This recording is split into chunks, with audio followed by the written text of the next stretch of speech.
Hello chap here, welcome to the workshop. Now today I would like to present to you this somewhat ugly duckling of a pistol which was adopted despite being despised by the people who made it and the people who used them.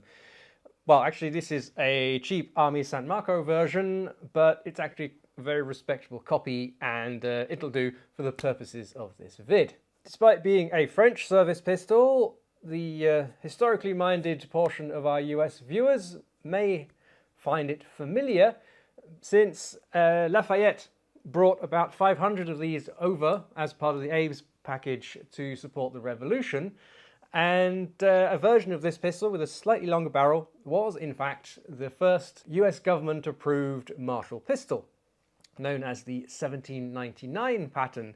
They were manufactured by North and Cheney and they made about 2,000 of them. So up until the appearance of this model, all the French pistols and indeed muskets had been built like everyone else's around the world. You have a recess in the stock on the right side in which the lock plate fits, and it's held in place by two screws that go through the stock. And you have, sometimes you have a counter plate on the other side and it squeezes everything together. And to get access to the lock, you loosen the two screws and pull out the lock and everything is there. You can easily see what's happening, what needs cleaning, what needs replacing. This, however, is a complete royal pain to maintain. The design is attributed to one Honoré Blanc, a very respected arms inspector at the time at a national level, and it's curious that this appears just when the head honch of national arms manufacturing, Lieutenant General Gribeauval, so those who like their Napoleonic artillery will have heard of him, he is trying very hard to implement some kind of parts interchangeability, in particular for musket locks.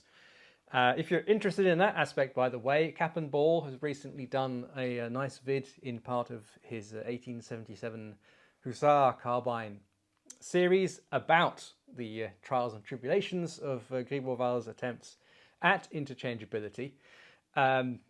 So look at that if you want more information on that. Anyway, to achieve some kind of parts interchangeability, standardization is the key. So you want pretty much parts to be quite similar across the different patterns of firearms. And this thing has a completely different layout to anything that's come before.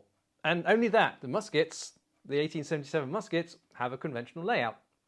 So this leads me to suspect that there was an extremely heavy dose of politics involved, with Mr. Blanc being one of the boys at the inspection team.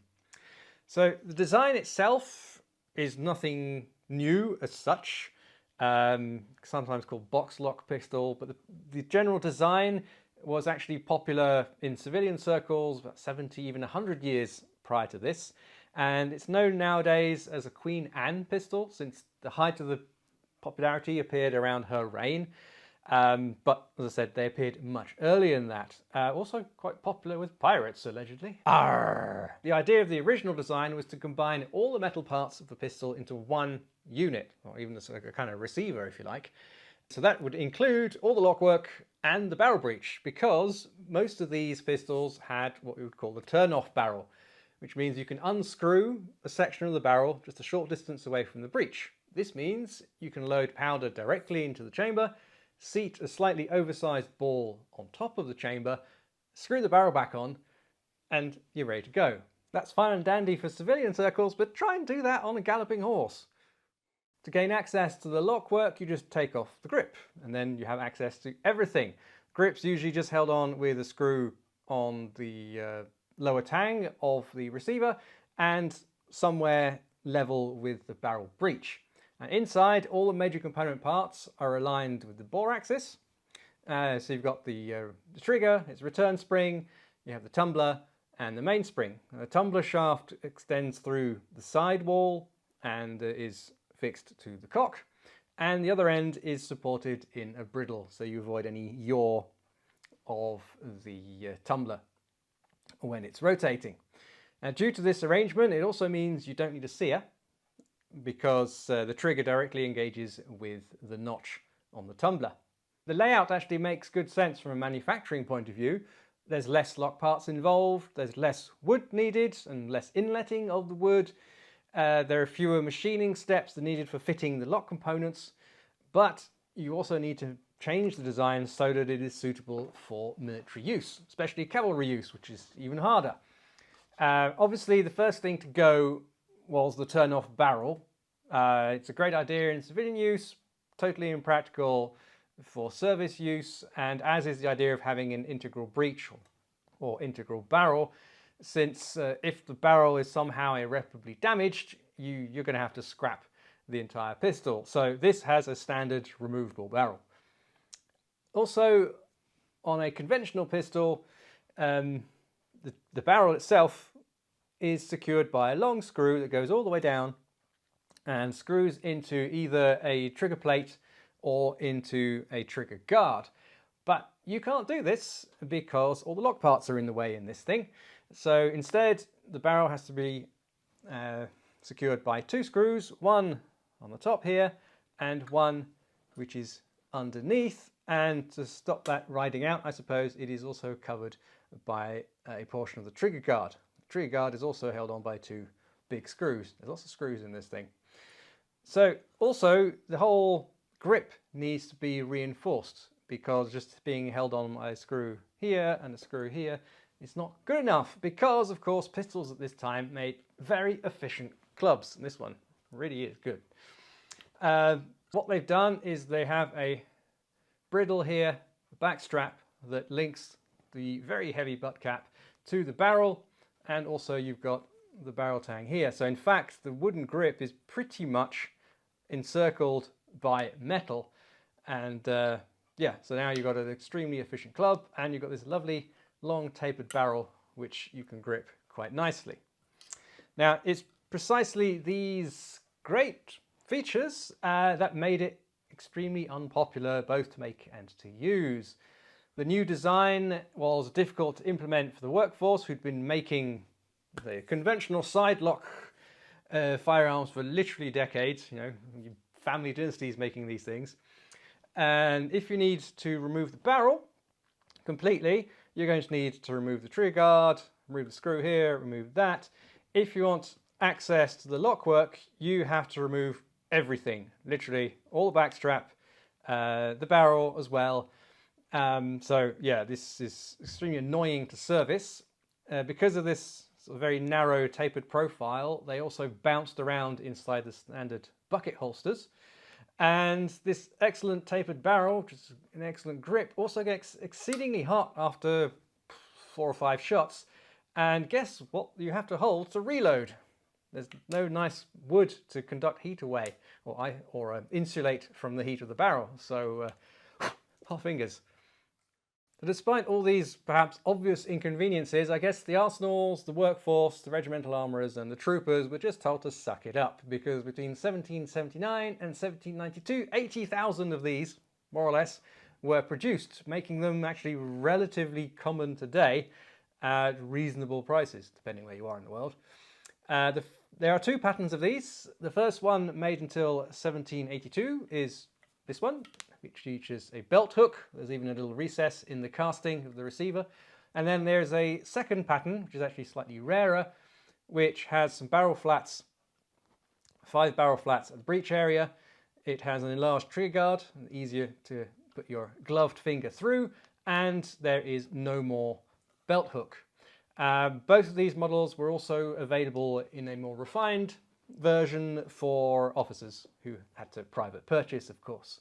As I said at the beginning, this is a modern reproduction, probably from the 70s or 80s, and you can still find them today, not too expensive, and it's actually surprisingly close to the original. They put a lot of work in to get as close as they could, but obviously they had to cut a few corners to keep the costs down. So when I still got this, still new in the box by the way, all the steel parts were blued, which is just wrong. The frizzen spring was just a bent bit of steel bar. The bridle inside was brass, which is just horrible because you've essentially got a brass bearing for a steel shaft. It's not going to work. The trigger return spring was a coil spring. Yuck. And the worst thing of all, the hardened surface of the frizzen was riveted to the rest of it, which is utter heresy. Now these things were clearly unacceptable, so I removed all the bluing immediately Then I got some raw castings for a frizzen return spring, trigger spring and the bridle from the rifle shop and set to work. For those that don't know the rifle shop, they cast their parts from molds taken off original parts. So it was actually a complete gamble if these new original parts would actually fit this repro. But, I have no idea how accurate this actually is compared to an original. But surprisingly, they are close enough that only some minor fitting and adjustment was necessary. The only major difference that I can see, or that one can see if you look closely, is that the powder pan appears to be slightly wider than the original, and originally a frizzen dimensioned according to the original design. The lower lip doesn't quite match the rear edge of the pan, but that is just a minor quibble. Now I actually had to make a second bridle because I made a spectacular noob error and left the drilling of the screw hole until last and then messed it up completely. So I had to roll up my sleeves and I started again from scratch. But at least I had the part to take measurements off. And this time I'd learnt my lesson. First I drilled the hole as early as possible in the roughed out part and only then shaped it down to size.